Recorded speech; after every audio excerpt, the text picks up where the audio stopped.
নমস্কার বন্ধুরা, টুকিটাকি ও রকমারি চ্যানেলের পক্ষ থেকে আজকে একটা নতুন ভিডিও নিয়ে হাজির হয়েছি।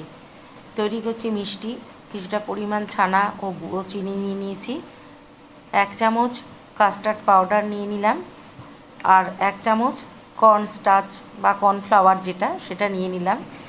নিয়ে এটা ভালো করে মেখে নিলাম। এবার এটাকে ছোট ছোট সন্দেশের টুকরো করে কেটে নেব। একটা মিষ্টি করতে 2টো টুকরো সন্দেশ লাগবে। আর কিছুটা আমসত্ত্ব নিয়ে নিয়েছি।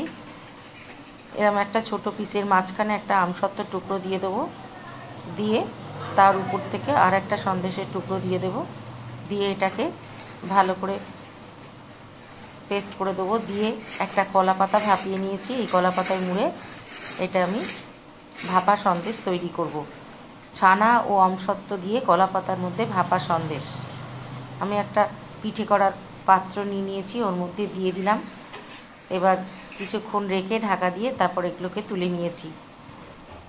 ব্যাস রেডি আমসত্ত্ব ছানার কলা পাতায় সন্দেশ। নমস্কার, আজ এই পর্যন্ত। ভালো লাগলে পাশে